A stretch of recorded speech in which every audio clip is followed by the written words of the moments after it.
Hello. Reboots are symptomatic of a fundamental lack of originality in Hollywood. So let's take a second to pause and really reflect on how nostalgia is shaping Hollywood. Real quick.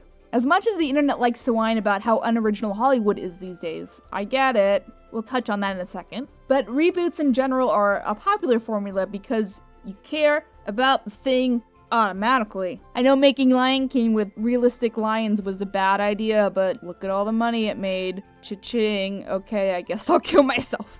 No, you cannot joke about that. Yeah, that's not funny. KP. That's not the kind of humor we do on this show. So backup question, why do the nerds of the internet care so much? For that, it's all about the codependent relationship that an audience member has with the source material in question. It's like your favorite fast food restaurant. You know exactly what you're getting, so why not stop for that Big Mac? It's fine. People who tend to be passionate about a specific branch of media tend to be really passionate. Though you might not think about it, not only do you like your favorite Quarter Pounder, but the Quarter Pounder's character arc about facing the Hamburglar also helps you learn about yourself and face your alcoholic father.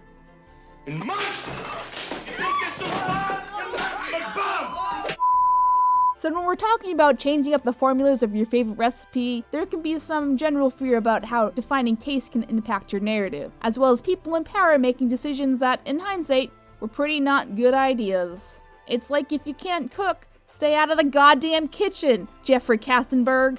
Oh.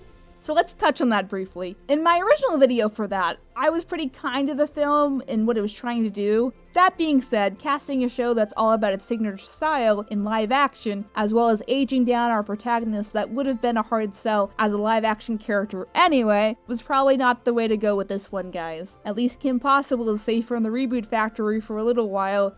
RIP.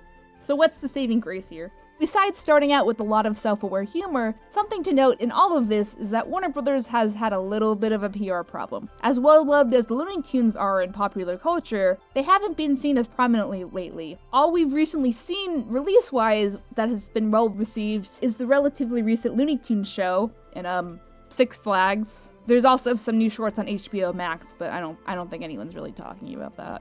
This is essentially the equivalent of Disney just not releasing anything media heavy-wise with recognizable characters for like 10 years. I'm not gonna count Space Jam, even though that's doing okay in the public consciousness. It probably shouldn't be, but you know, that nostalgic dollar.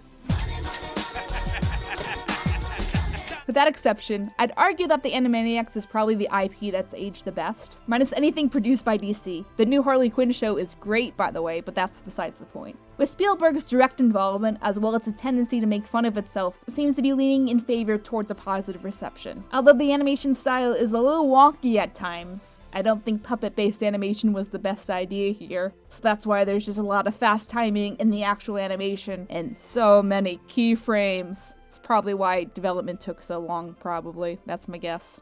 But let's talk about the premiere. Did it do the things we hoped it did? Maybe. The following Thursday. It was great because, of course it was great, because it seemed like this team was hyping up that this had all the ingredients, I guess. They got all the voice actors who are still alive. I mean, they're all still alive. They're not that old. They got all of the same voice actors to do everything. And my points are just going to be nitpicks right now, so buckle up and get ready for things that are different now that might bother you a little bit. So I'll validate your opinions by mentioning them, but in reality they're just nitpicks, so I don't know what you want me to do. I don't know. So let's get this off the bat. So the Warner siblings are slightly different in characterization. From the original show, they seem to be punishing buttholes for being buttholes, which is annoying. This time, because they are the main subjects, I guess, of the short, there's no extra cast, really. I'm sorry if you're really here for Bernadette Peters' cat, but I don't think that's a thing right now. Not only do they antagonize each other constantly, all the time in this, but they also antagonize people that are kind of not deserving of it sometimes. Like, for example, I kind of like Scratch and Sniff. I know his name is stupid. It's a cartoon, just whatever. And I You know, he was kind of mean at the very end. But besides that, it seems like the three need to be actively told to be good and do good because they're supposed to be like good cartoon moral characters. But here, there's just a lot less rules, seemingly. Not that I particularly mind. I think it's way too early to tell. As far as if that's gonna come off as like uncertain morality kind of feeling, a lot of the jokes are just the Warner siblings just interacting with their environments.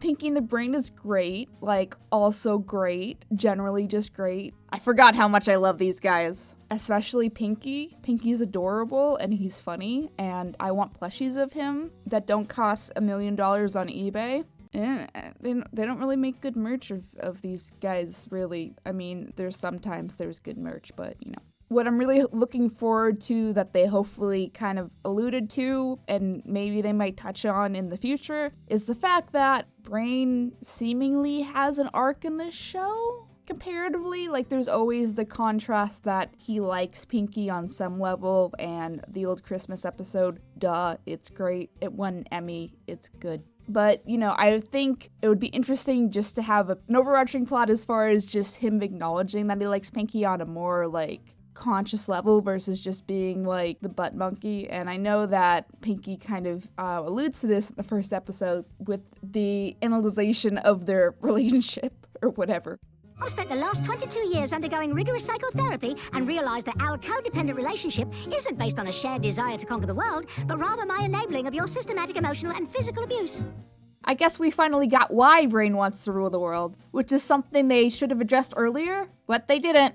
Like, we just assumed, oh, Brain, oh, he's good, oh, he's smart, he wants to make things better and not be evil. For years and years, I've been trying to take over the world, but I guess the universe doesn't want me to have it. Even though it's subjective as far as every plan, if those are evil or not. But yeah, those are my initial thoughts. Here are some of my favorite jokes that I'm going to awkwardly explain to you. More spoilers, I guess, and spoilers on the first part. Off the top of my head, the fact that Pinky is aware of internet porn is kind of like my favorite thing in the whole world. And do you know what most humans use it for? I do, but I don't think I can say it. It's hilarious, and I think it's realistic when characters that have adult conscious and understanding are aware of things that they should be aware of, even though they're in a cartoon. Just because you're in a cartoon doesn't mean, like, people aren't reproducing and stuff, and I know we're not allowed to talk about it, but, like, it still happens, even with these weird proportions. I don't know. There's my rant. Pinky knows about your fetishes, I'm sorry. The internet is really, really great. Get out, everybody! The fact that they got Honest Trailer Dudes to be the voice of, like, the unicorn horse. I come bearing horrible tidings of war from the nether dimensions. Yeah, less talky, more flappy. All the songs are great. You know, it's nice that they allude that the Warner Brothers brand in general hasn't really had some good hits lately, like at all. Like, I think Animaniacs is the only thing everyone was generally excited to be looking forward to. So, like, there's a Batman and Superman joke in here that's on point. You'll see the soundstage where they filmed Batman versus Superman. The Renaissance joke Brain makes is also great. Again, same thing about characters being realistic in their world. You always say that the Renaissance is French for bull. Oh, speaking of arcs, I think future Brain arc kind of alluded to the fact that we might get a character arc with Brain. I'd be good with that. I think it's time. Anyway, as well as, like, hints of returning characters, too. Like First Lady Mouse, who I think is an interesting character, as well as Benedict the Dragon, who looks a lot like Discord in design. He's got even the little goatee beardy thing, but he's also great and funny. I'm Discord, spirit of chaos and disharmony. Hello. Tell me about this Egwin character. His wants, his needs, his motivations. Does he have a death scene? Those two are probably the new characters I enjoyed the most. Well, I enjoyed CEO Lady, too. So anyway, if you haven't seen it yet, it's great. You can go make a Hulu account and then unsubscribe once you finish binging if you want to. It's fine. It's fine. This is fine. Or you can find it other ways, because it's the internet. You know, people are really excited for this. So I imagine there are other people, like, uploading it on YouTube. Not that I'm advocating for piracy, but, you know, it's probably there if you're not going to watch it any other way, I guess. Stop right there, criminal scum! If you're new to me, sorry, this isn't the usual quality we normally do. This is unscripted, obviously, because we tried to get this video out and then it failed because everyone and their mom is getting out their hot 2020 Animaniacs reviews, like, off the bat, and I'm just like, well, I guess I'll just die. So, you know, if you want to subscribe, that'd be cool, and then write a comment. It won't kill you. You know, make sure you're watching the videos when they come out. That's also really important that I haven't mentioned in a while. I feel like that's common sense, but sometimes it's not because people take YouTubers for granted and it makes me sad. So please watch the videos when it comes out. That usually requires putting notification button thingy on. I don't know. I hate YouTube. I hate that we have to like work for the man or whatever, but thanks Google. Yeah, so watch more videos. You're in quarantine, you got nothing else to do, and I'll see you in the next video or in a previous video if you're catching up. I don't know. No judging here. Good night, everybody. And that's all, folks, except it's not time for the ending gag. Please, God, just let me have one good day. Oh my God, you again? Give it a rest, buddy. And before you ask, yes! This is a JoJo reference! Everybody gets a reboot. Well, that seems weird to me. Too many reboots cannot be a good thing. I mean, where does it end?